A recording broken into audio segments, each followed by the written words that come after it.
For the month of July, Maximum Pew Pew will be releasing interviews with its players to better acquaint listeners to the characters in the Dead Sun's adventure path.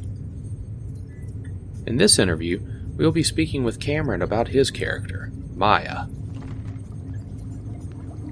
Hello there, I am with Cameron from the Maximum Pew Pew playthrough. Cameron, how are you doing this evening?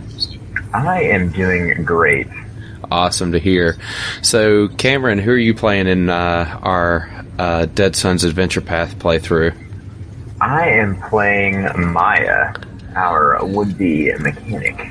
Maia. So, tell me a little bit more about Maia for those who are just kind of jumping in or want to know a little bit more about her.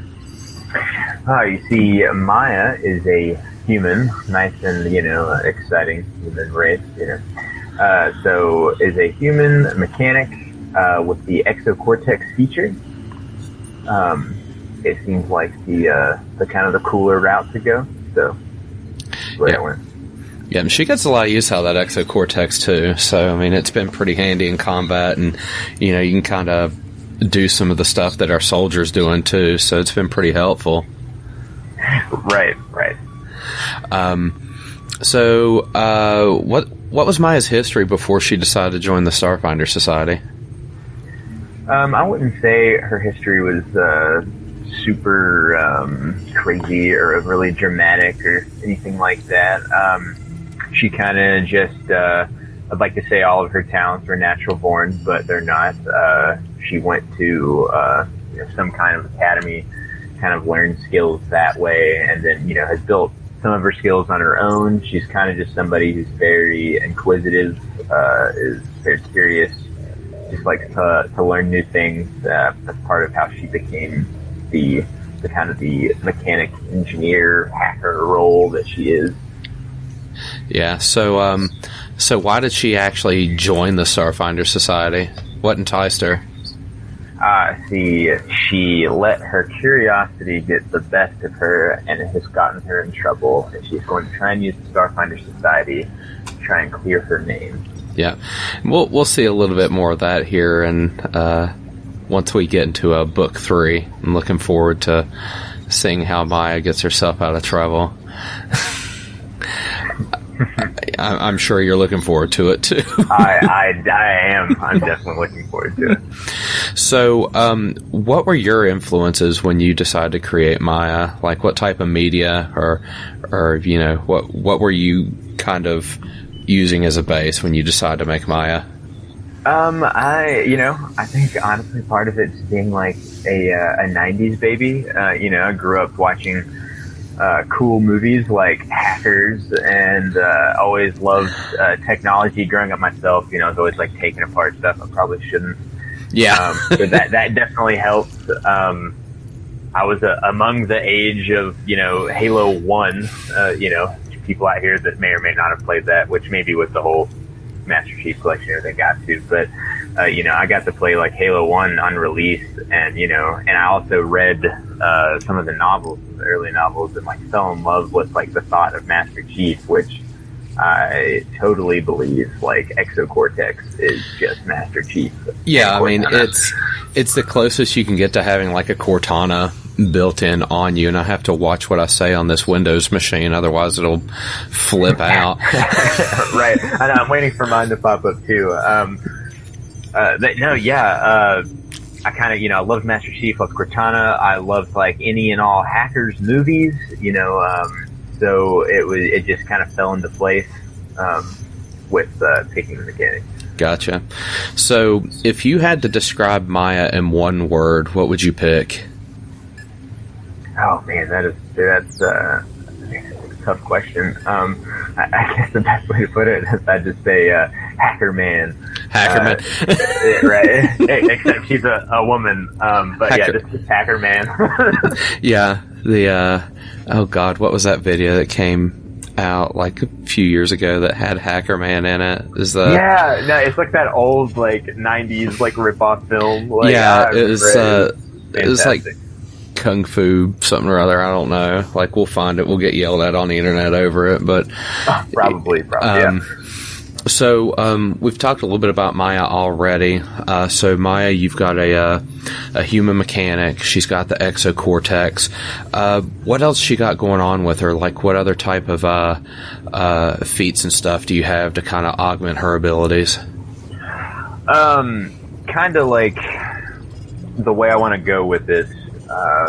I'm not so much combat oriented. Just like as a player myself, it's not really like Maya specific. It's mostly as a player. I'm not like super combat focused, and I've really kind of built Maya around that. You'll probably kind of see her build far more utility than, as much as I do love Master Chief, she'll probably get built far more utility than she does like Brutal Soldier, just with us having two other characters in the group that already can fill the role really well. There's no reason to have somebody who can only like half fill it, So I feel like utility is going to be the best way to put her. Okay, so that's kind of where what you see her role is in the party, is sort of filling that utility support role right now. Right. And it's not like she can't deal damage. It's fairly obvious, especially for early listeners, if they're listening to the interviews before the game. She can obviously put down damage when she hits stuff, but it's not quite the damage of our favorite halfling. But I'd say more of utility role is what I want to focus on. Gotcha.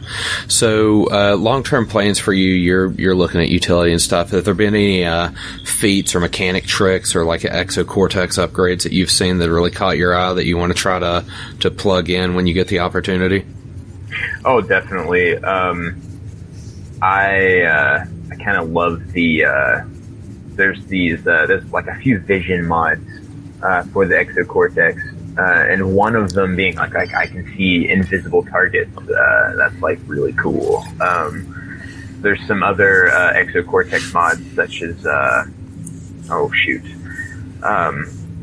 and that one there's a book that's nothing but like third-party Exo Cortex mods, and some of them are really interesting as well. But some of like the steeper mods, once you get a little bit higher level, you can give yourself upgrades that you would give your drone. So it's like you can get the same kind of like drone feats, like jetpacks and like climbing claws, or hidden compartments. And there's some really cool stuff with the Exo Cortex that you can add to yourself. And I can definitely see myself adding some of those. And it'll be interesting to kind of see how the flavor goes. Just adding a jetpack to my character. Well, we'll see how it turns out. Gotcha. So, where can we find you on social media if anyone's interested in following you?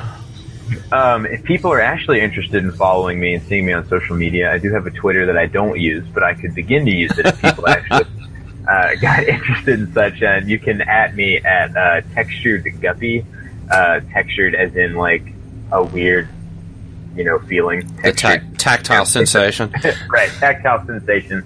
Textured Guppy, and Guppy just spells like it should be. Same thing. I've got a little miniature gaming profile you can catch on the web at texturedguppy.github.io. A little mini page. That's the dream is to make video games one day. But other than that, I don't really frequent Instagram. I don't really have a page on Facebook. I don't think I'll ever be popular enough to get a page on Facebook, but if some of our members wanted to hit me on Facebook, I'm sure you could find me at Cameron Asbury. There's two of us, though, so you have to decide which one's the real one. Choose wisely. All right. Well, Cameron, thank you very much for spending time with us, and I will see you next time at the table. Oh, well, I can't wait. All right.